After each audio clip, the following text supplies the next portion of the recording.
हरे कृष्णा मेरे प्यारे दोस्तों, आई होप आप सब बहुत अच्छे होंगे। तो फिर से स्वागत है आपका अपने चैनल फैक्ट्स गली में। मैं कंचन गुप्ता आपको वो किस्से और अनुभव शेयर करती हूँ जो लोगों ने भक्ति में आने के बाद फील किए हों।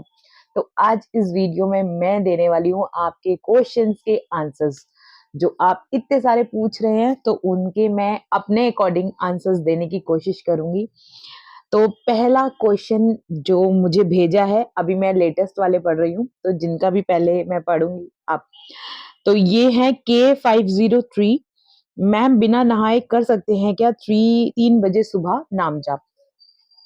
तो देखिए, नाम जाप तो आप किसी भी समय कर सकते हैं, आप अगर ओरली कर रहे हैं तो। लेकिन अगर आप माला जाप कर रहे हैं तो माला का यूज आप तभी करेंगे जब आप नहाए होंगे। अदरवाइज माला का यूज आप गंदे हाथों से बिना नहाए धोए या कुछ कुछ भी खाकर, यानी कि तब आप माला का उपयोग नहीं करेंगे।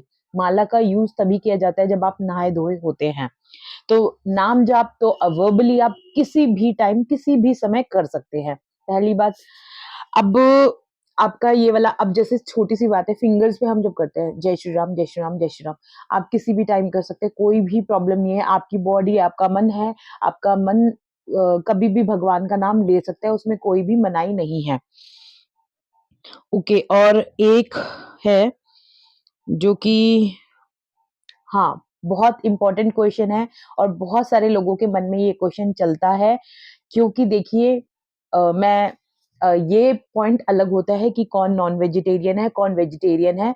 अभी हम इस पॉइंट पे बात नहीं कर रहे हैं, तो इसलिए मैं पहले ये बात क्लियर कर देना चाहती हूँ कि हम सिर्फ बात कर रहे हैं नाम जाप की। हालाँकि वो उनका पर्सनल, उनका ओपिनियन क्या है, हम तो फिर भी सबको यही कहते हैं कि नॉन-वेज नहीं खाना चाहिए, नॉन-वेज को त्याग देना चाहिए। लेकिन फिर भी कोई भक्त नॉन-वेज बन रहा है जिनके घर में और वो त्याग नहीं पा रहे हैं, वो उनका पर्सनल मैटर है। लेकिन नाम जाप से उन वो कैसे नाम जाप कर सकते हैं, या अंडा खा, जो भी पर्सन अंडा खा रहा है, या ये ऑनियन ऑनियन और गार्लिक, लहसुन और प्याज़ एक अलग आप कैटेगरी में रखिए। अभी अंडा और नॉन-वेज अलग कैटेगरी में रखिए। जो भी अंडा खा रहा है, नॉन-वेज खा रहा है, वो नाम जप, देखो मन में तो आप कभी भी ईश्वर का नाम ले सकते हो, लेकिन माला का इस्तेमाल आपको स्वच्छ हाथों से करना पड़ेगा। तो माला का अगर आप यूज़ कर रहे हैं, तो आपको नहा धोकर ही करना पड़ेगा। लेकिन आप मन में कर रहे हैं, तो आप मन में कभी भी भगवान को, ईश्वर को याद कर सकते हैं, नाम जाप कर सकते हैं। इसीलिए दीक्षा जाप, जो मंत्र जाप होता है, वो और नाम जाप में फ़र्क है। जो नाम जाप होता है, वो प्रभु का नाम फ्लेक्सिबल तरीके से लिया जाता है, मीन्स कि अपने अकॉर्डिंग आप थोड़ा-थोड़ा चेंजेस करके कर सकते हैं। लेकिन जो दीक्षा वाला जो मंत्र जाप होता है, उसका कंप्लीटली टाइमिंग होता है और वो प्रॉपर तरीके से किया जाता है। तो इसलिए हर कोई दीक्षा जाप, मंत्र जाप नहीं लेता है। नाम जाप बहुत ईज़ी तरीका होता है प्रभु का नाम, प्रभु का स्मरण करने के लिए, तो ये आप कभी भी कर सकते हैं। बट कोशिश कीजिए, अगर आप नॉन-वेज ना खाएँ तो बहुत ही अच्छा होगा। लेकिन जो लोग खा रहे हैं, अंडा खा रहे हैं, उसके उन उन हाथों से, उन मतलब उस टाइम खाया हुआ, तब आप माला वाला को टच नहीं करेंगे। ये बिल्कुल भी मनाही है माला को टच करने की। तो आई थिंक ये चीज़ क्लियर हो गई होगा। और रही बात लहसुन और प्याज की, तो लहसुन और प्याज के बाद आप माला जाप, तो देखिए नहाने के बाद ही होता है। ऐसा भी नहीं है माला जाप आप किसी भी टाइम लेके बैठ जाएँगे। तो आप अदरवाइज़ आप काउंटर जाप ले लीजिए, जैसे कि मैंने अपनी पुरानी लाइव में भी काफ़ी लेके आती हूँ मैं। आप अपना काउंटर जाप लेके आइए, काउंटर जाप में अपना काउंट कर लीजिए। अदरवाइज़ आप अपनी फिंगर्स पे भी काउंट करके नाम जाप कर सकते हैं, कोई भी परेशानी नहीं है। आपका नाम जप बहुत ईज़िली हो जाता है।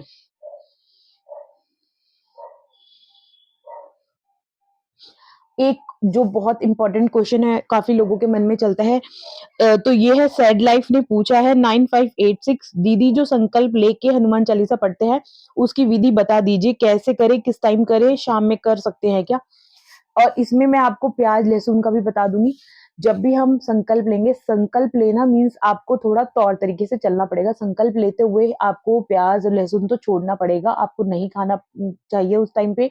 लेकिन आप किस तरह से प्रभु से बात करके नियम अपने धारण कर रहे हैं, ये आप पे डिपेंड करता है।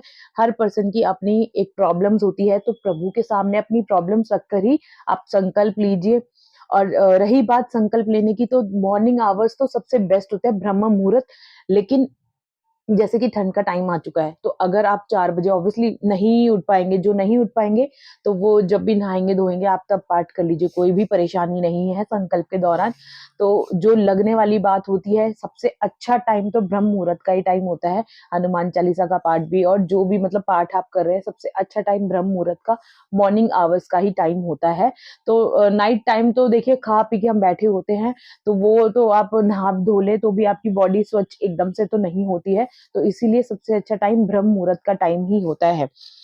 तो वो आप डिपेंड करता है, क्योंकि ऐसा कोई प्रभु ये नहीं कहते कि आप हार्ड एंड फास्ट करके उनकी प्रार्थना करें या उनका नाम जप करें या आप चालीसा का पाठ करें या आप संकल्प लें। ये कोई हार्ड एंड फास्ट रूल नहीं है, ये डिपेंड करता है आप पे कि आप किस तरह से कर पा रहे हैं। अब जैसे एक बुजुर्ग इंसान है, वो ऑब्वियसली वो मॉर्निंग में नहीं नहा पाते हैं, तो ऐसा थोड़ी है वो प्रभु का नाम नहीं लेते, वो भी प्रभु का नाम लेते हैं। तो ये फ्लेक्सिबल है, ऐसा नहीं है, प्रभु ने कभी भी कोई नियम तय नहीं किए थे। लेकिन हाँ, ये जो देखिए खा पी के जो पाठ करने वाली बात होती है, वो मैंने आपको क्लियर कर दिया है। मैं अच्छा, एक और कमेंट आया था नाम जप वाली वीडियो के ऊपर, मैडम आपने ये भी नहीं बताया कितना टाइम कब करना है। तो ये आप पे डिपेंड करता है आपको कितनी देर करना है, आपके पास कितना टाइम है। मैं तो कहती हूँ पूरा दिन लगे रहो, फिर अगर आपके पास टाइम है तो। मैं अपना बता देती हूँ, मैं जब भी नाम जाप करती हूँ, मैं तब करती हूँ या तो मैं ट्रैवलिंग कर रही होती हूँ, कहीं पर भी जा रही होती हूँ, बच्चे को स्कूल अगर मान लीजिए छोड़ने के लिए भी जा रहे हैं साथ में, तो तब मैं नाम जाप कर लेती हूँ। शाम में वॉक करते हुए नाम जाप कर लेते हैं या कुकिंग करते हुए भी नाम जाप चलता रहता है, मन-मन में चलता रहता है। तो आप नाम जाप किसी भी टाइम कर सकते हो, कितना भी कर सकते हो। आप काउंट भी मत करो तो भी अच्छा है, लेकिन अगर आप शुरुआत करना चाहते हो, तो 108 नाम से आप कर सकते हैं। वो आपका सबसे कम और ईज़ी तरीका है। अच्छा, एक और फिर क्वेश्चन आया है जो कि विनय नागर ने पूछा है, लहसुन प्याज खा सकते हैं क्या संकल्प में जॉइंट फैमिली में? मैंने आपको पहले ही बताया है कि संकल्प में वैसे नहीं खाना चाहिए, बट हम बात करते हैं फ्लेक्सिबल तरीके से। हम हार्ड एंड फास्ट तरीके से नहीं चलते हैं कि प्रभु ने हमें ये कहा है कि आप हार्ड एंड फास्ट तरीके से चलो। तो आप संकल्प लेने की बजाय आप हनुमान चालीसा का वैसे पाठ कर लो, वो भी ठीक है, उसमें भी कोई भी इश्यू नहीं है। हनुमान चालीसा से भी बहुत सारे लोगों का काम बना है, तो ऐसा नहीं है कि आपको संकल्प लेकर ही अपना काम बनवाना है या प्रभु को मनाना है। प्रभु तो हनुमान चालीसा से भी मान जाते हैं और सिर्फ़ उनको याद करने से भी मान जाते हैं। एक है विनय नागर जी का ही, मेरे पति विनय नगर करके हैं, मेरे पति बहुत कलेश करते हैं, राम नाम लिखते हुए हूँ, पूरा सुंदरकांड पढ़ती हूँ, चालीसा डेली राम स्तुति कैसे औरत की बातों में है, कैसे पूजा करूँ? सबसे पहले तो जिन्होंने ये कमेंट लिखा है, आपको अपनी परेशानी प्रभु को बतानी है, सब ठीक हो जाएगा, आपको विश्वास रखना है, आपको नित्य प्रतिदिन रेगुलर उनकी पूजा जब पाठ करना है, सब ठीक हो जाएगा। ये भी सिर्फ़ एक ग्रहों का खेल होता है, आपका पास्ट कर्मों का ही खेल होता है, जो भी हम इस जन्म में भोगते हैं। तो आप परेशान मत होइए, प्रभु को अपनी हाल के बारे में सब बताइए, प्रभु अपने आप सब चीज़ें देख लेंगे और चीज़ें ठीक हो जाएँगी। आई होप मैंने सब लोगों के कमेंट्स का आंसर दे दिया होगा, लेकिन फिर भी किसी के कमेंट का आंसर रह गया हो, तो आप दोबारा से कमेंट लिख देना इस वीडियो के नीचे, मैं आपका कमेंट लेने की पूरी-पूरी कोशिश करूँगी और नाम जाप ज़रूर शुरू करिए, थोड़ा शुरू करिए लेकिन करिए ज़रूर। और किसी के पास कोई भी नाम जाप से रिलेटेड एक्सपीरियंस है या आपके पास कोई भी अपना अनुभव है अ, हनुमान चालीसा से लेकर या हनुमान भगवान से लेकर, तो आप मेरे मेल आईडी पे या व्हाट्सएप नंबर पे ज़रूर शेयर कर सकते हैं। मिलते हैं अगली वीडियो में, तब तक के लिए जय सिया राम।